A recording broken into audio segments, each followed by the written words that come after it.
Have you ever said something like, I don't want to seem greedy. I'm probably asking for too much. Whatever works for you. I just feel bad charging that. Then that means we have behavior evidence and this video is for you. And if you notice that my voice changed when I said any of those things, then this video is especially for you. Welcome to video 2 of the Wealth Detective series, where we are solving the hidden mysteries keeping you from wealth. Because every behavior leaves clues and every clue points to a story. And the good news is, all stories can be rewritten. I'm Angie, the Inner Glow Coach, and every week we're going to crack another money case. And if you haven't watched video 1 yet, I highly recommend watching that first. I'll put the link in the description because there we talk about where money stories come from. By the way, it's not from you, it's from your parents and caregivers. And we also talk about the different categories of money stories and all the information that you need for this video, because today we're going to take a deep dive into the money stories that prevent you from receiving money. And I know I've talked about my GLOW method in other videos, but as a review, the GLOW method is my coaching methodology framework, and the G stands for go back to your childhood. Because instead of individually writing these money stories, we go to the root belief and rewrite the story at the root, because how you do one thing is how you do everything. So these beliefs are running way more than just money on autopilot. And that is what we're going to be talking about today, because I like to approach this work like a detective. Because again, behaviors are clues and clues point to a story. So I created 3 archetypes for the money stories that prevent you from receiving money. And the reason I put these together is because I did a workshop and I put this deck together in this framework just to visually show an example, but it resonated really well, so I'm keeping with it.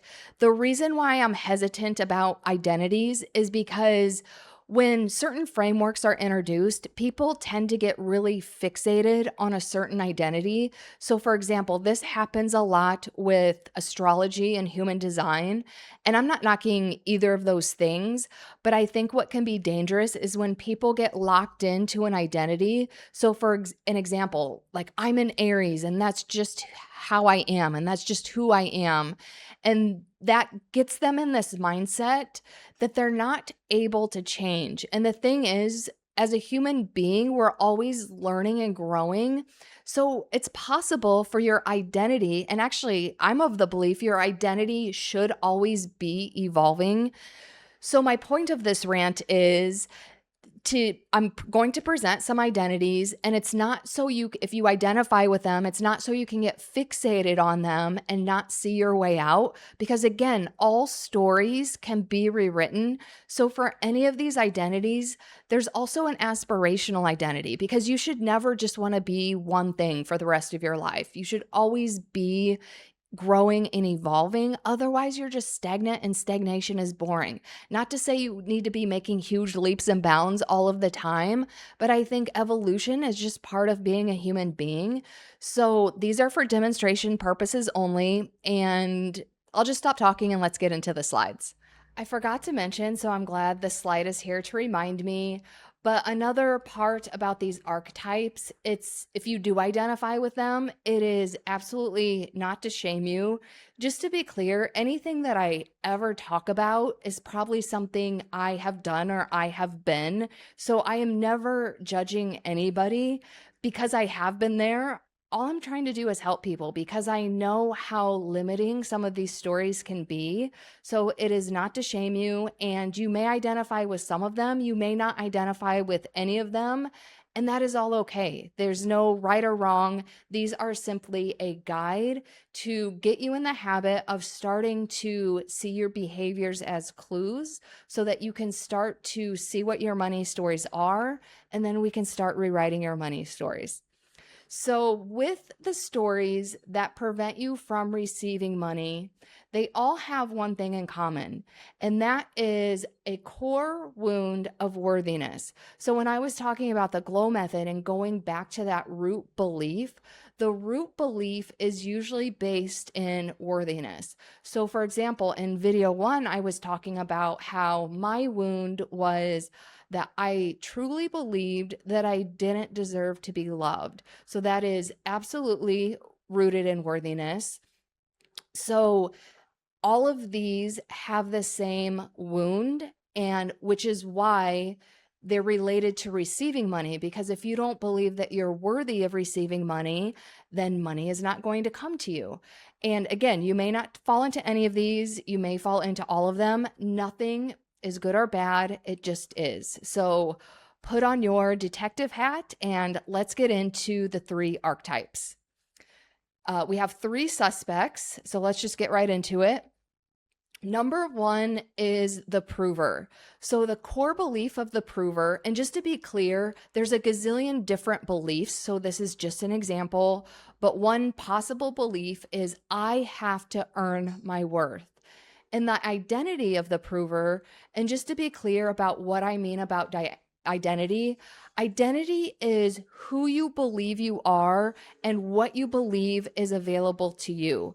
So a simple example of an identity is, for example, I don't smoke, so my identity is a non-smoker, meaning if someone offered me cigarettes, I wouldn't be like, what kind are they? Or what brand are they? Or what kind of lighter do you have? I wouldn't even be curious because my identity as a non-smoker, like I'm just not even open to the concept of accepting or being curious about cigarettes. And this probably isn't the best example, but again, identities aren't fixed. So a better example is a smoker becoming a non-smoker, but technically I could become a smoker. Identities are not fixed because they're rooted in your beliefs. So again, I mentioned this in yesterday's video. Your brain is an amazing thing because a lot of our beliefs are inherited and they're not even the truth, but our brain accepts them as the truth.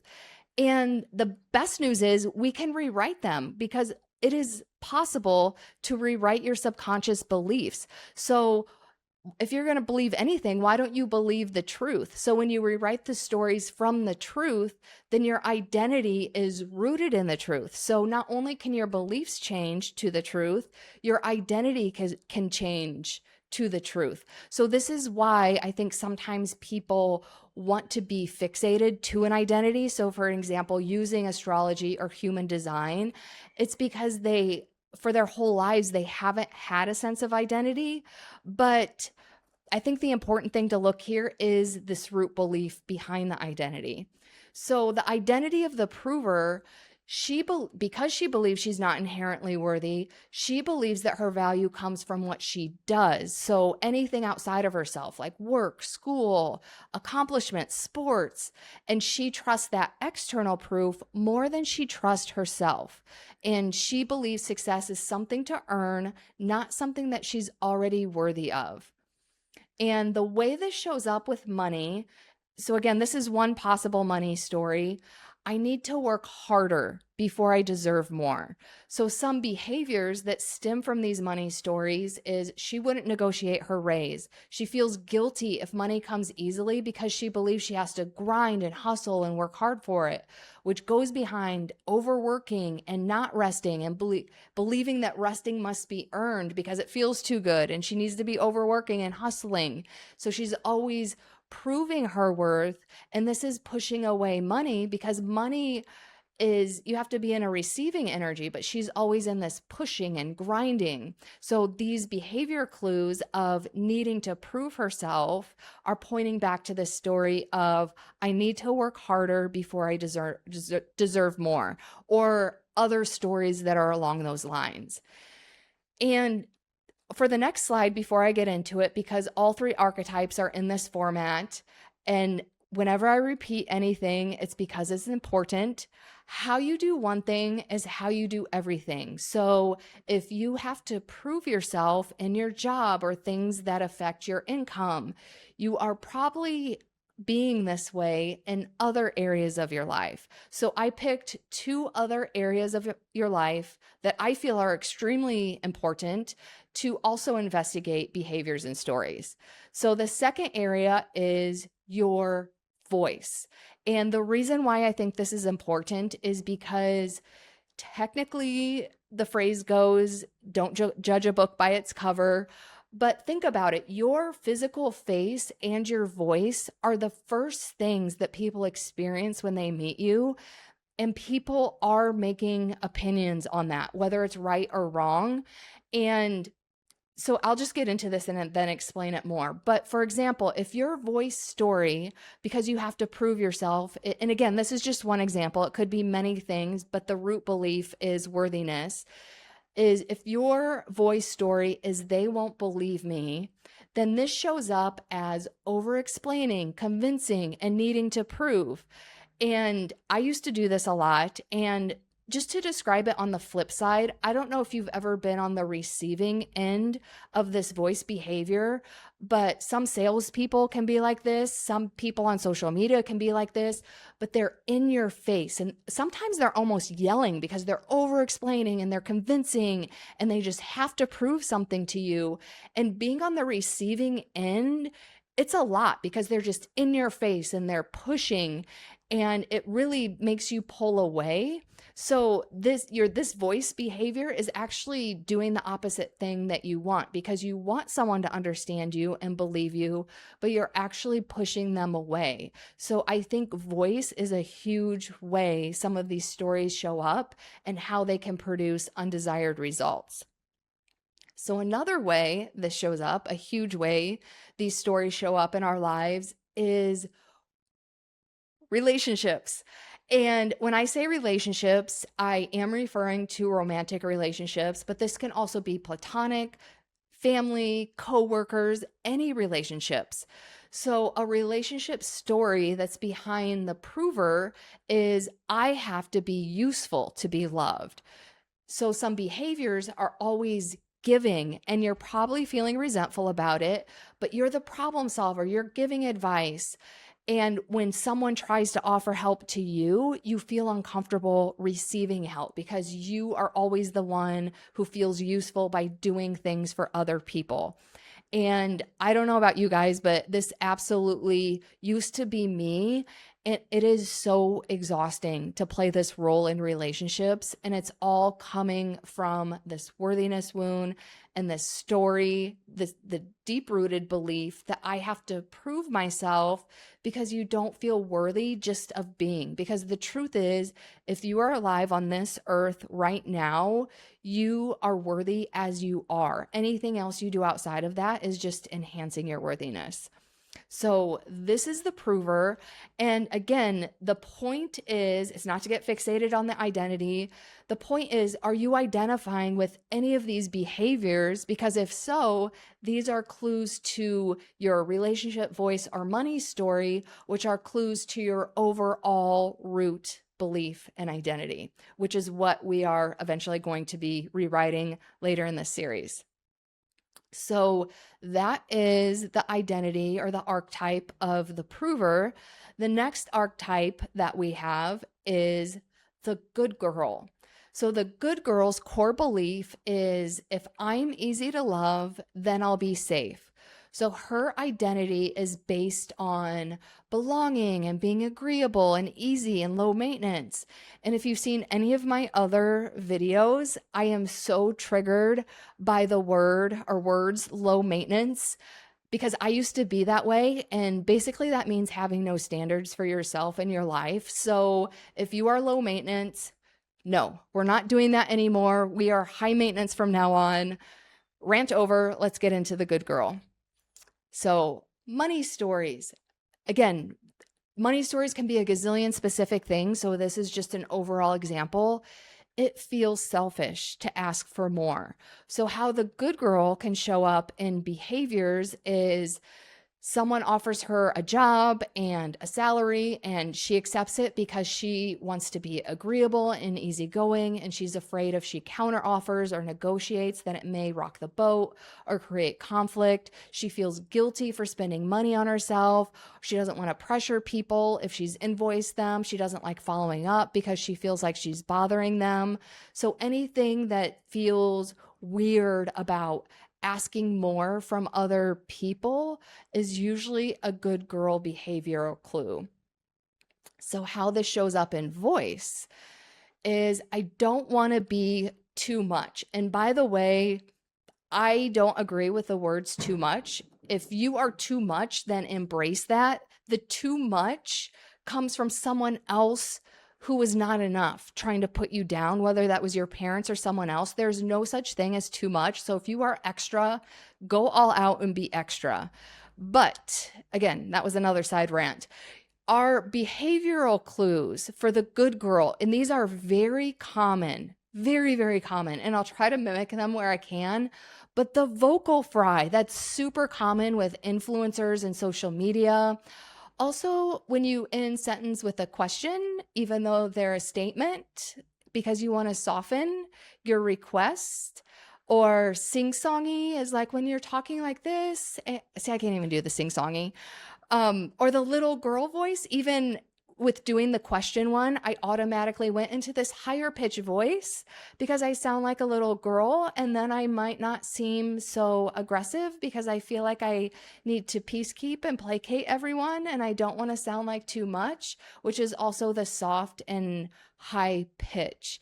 So the reason why this is important, if you haven't already noticed, is because even if, going back to the money behaviors, even if you do have the courage to go to your boss and ask for a raise or negotiate your salary or whatever, imagine if you walk into your boss's office and you want a raise and you truly believe you deserve it, but then you go into his office and you're like, hey, sorry to bother you, but I know the budget's tight. Would it be okay with you if I could get a raise? Like, no problem if it's too much. How do you think that's going to be received by your manager? Even if they truly believe you deserve a raise and you're a high performer, when you approach them with that voice, that would probably have them second guessing your performance. Like, is she really a good performer? Because your voice is just reeking of this good girl. And again, I'm not saying it's right or wrong if someone judges you on your voice, but the truth is people do judge books by their covers, and it can make an impression on someone, even someone you know, even an existing manager. Because, and again, put yourself in their shoes. If someone approached you with that energy, how would you receive them? So your voice absolutely makes a difference.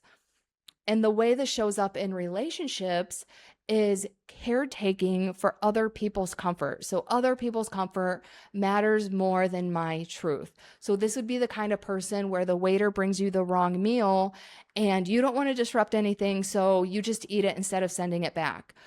Saying yes when you mean no. This is a huge one for me because I used to do this all of the time. And just in general, I used to do all of these things all of the time because this used to be my story. But when you start putting your own comfort above everyone else's, I am telling you guys, your mental health will be a gazillion times better because I was so miserable in my own life when I was always putting other people's comfort above my own, because that is self-abandonment. And that's not to say you don't care about other people's comfort. It's to say you care about yours first, because your physical and emotional safety should always be your number one priority. Unless you are a caretaker yourself, that is the only exception. And even then, it should still be your first priority unless the person you're caretaking is in immediate physical or emotional danger. Because I know this sounds cliche, but it's like you can't pour from an empty cup. You have to put your oxygen mask on first. That is all a gazillion % true. So this is the good girl. And again, I used to be the good girl. It's a very exhausting way to live. And it's basically enabling people as well, which I won't even get into that rant. But this is our case file 2 for the good girl and how it impacts those 3 main areas of life. And again, how you do one thing is how you do everything. So I'm only highlighting 3 areas of life. There's others that I'm not even covering here. So the last archetype is the editor, which is the perfectionist. So the core belief is if I'm not perfect, then I'm not worthy. So she literally believes that mistakes are dangerous because she'll be judged, she'll be rejected, and or she'll be abandoned.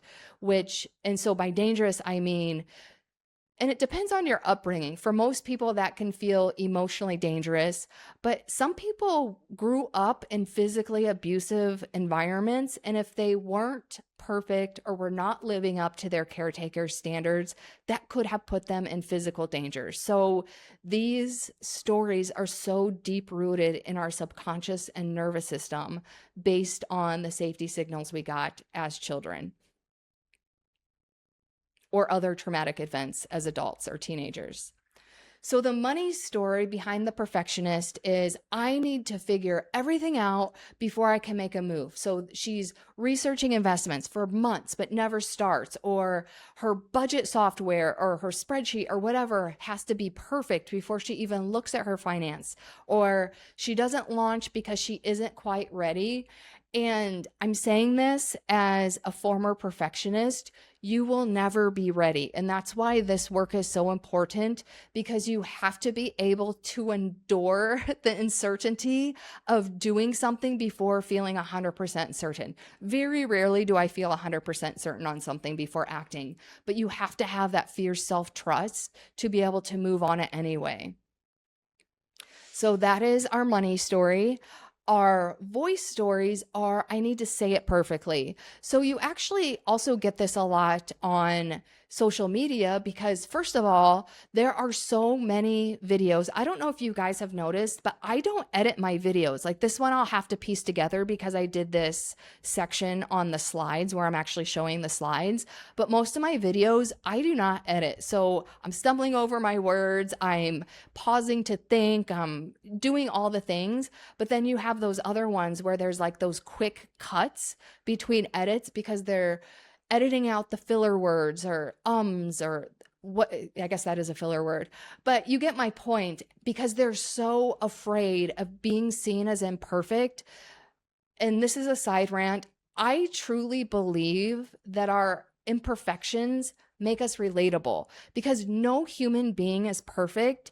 And when you see someone who's not perfect, it's almost like a breath of fresh air. It's like, oh, now I can be myself too because I don't feel the need to be perfect.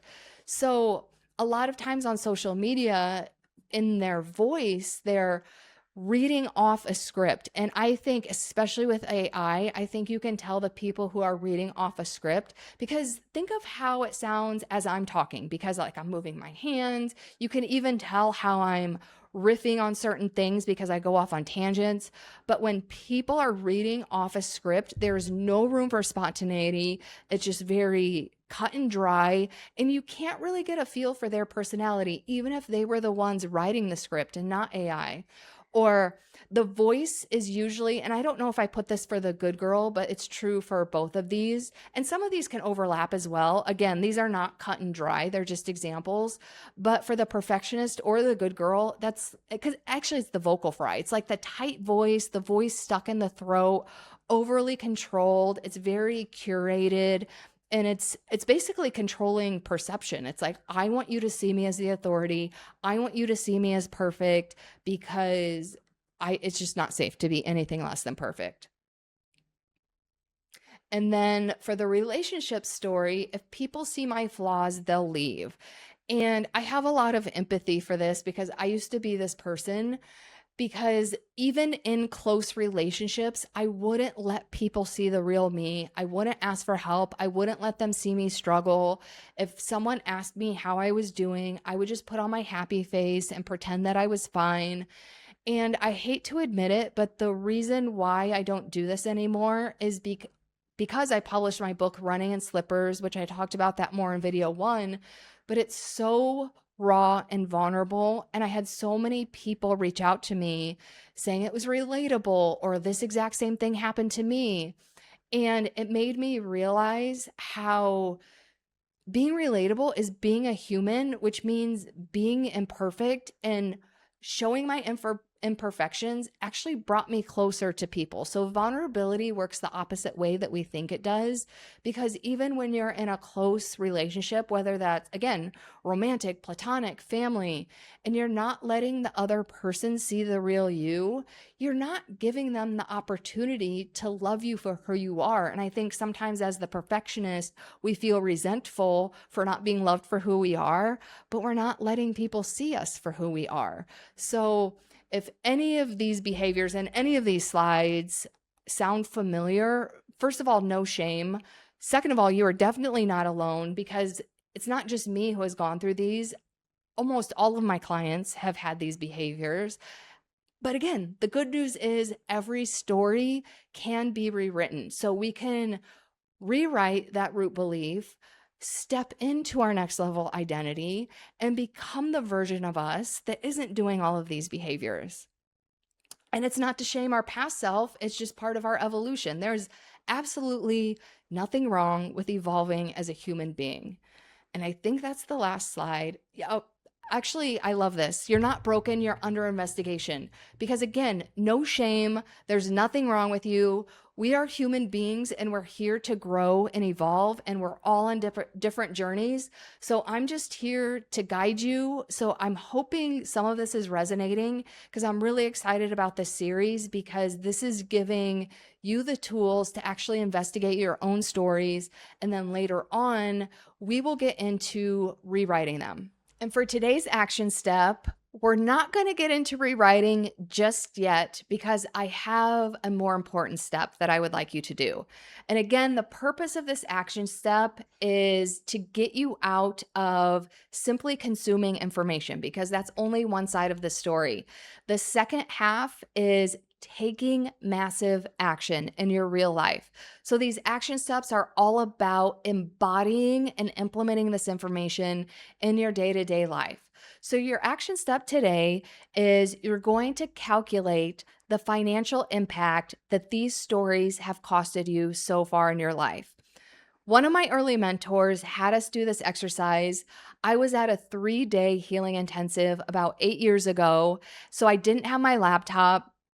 And he asked us just to do a rough calculation. We were healing our childhood wounds, and he was like, just do a rough calculation of how much these wounds have financially impacted your life. So for example, every time you didn't ask for a raise, or any time you didn't negotiate your salary, or any time you didn't negotiate as much as you really wanted to. And just doing the simple math, because I'm a finance nerd, because my background in corporate America is in finance. So if I would have had Excel, I could have done some mean calculations on if I would have invested that money and all the compound interest and all of that, and even like the future cost of it. But I only did the simple math up until that point in my life, which I was in my late 30s at that point in my life. And I really racked my brain of every single time I could have asked for a raise. I should have asked for more. I should have, because the first few jobs I had out of college, I didn't even negotiate my salary, because I didn't even know that was a thing. Nobody ever taught me. And then once I did learn that that was a thing, I definitely wasn't negotiating enough. So it was like every time I missed an opportunity, because I didn't feel like I was worthy, because my childhood wound was getting in the way. So, and it's not an exact science, but just do some basic math. And when I did this exercise 8 years ago, the impact was over $1 million. And for me, that's exactly the kick in the butt that I needed to really work on my childhood wounds, because the inner work, it's not easy. I think we get sold this lie that healing is like all rainbows and unicorns and love and light, and a spiritual awakening is like such that it feels good and it's an amazing thing. And they are amazing things, but they don't always feel good. I think the hardest part of my healing journey was accepting my role and how much I was contributing to the dysfunction in my life. So it's not easy. It is very vulnerable. But what made me motivated to dig into the inner work and do it in earnest was this exercise, because I'm like, do I want to continue to lose millions of dollars just because I'm too afraid to heal my childhood wounds? So your action item for today is to calculate, to the best of your ability, the financial impact of your stories and beliefs and identities up until this point in your life.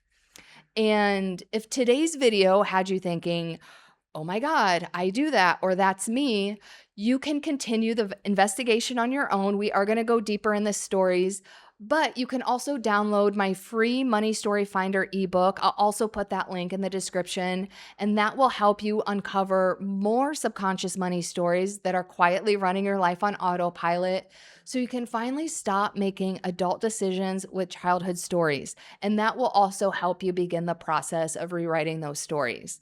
And then for this series, in video 3, we're going to start digging into our next investigation of the money stories that prevent you from keeping and holding money and the identities of those 3 suspects. So you don't want to miss it, and I will see you in video 3.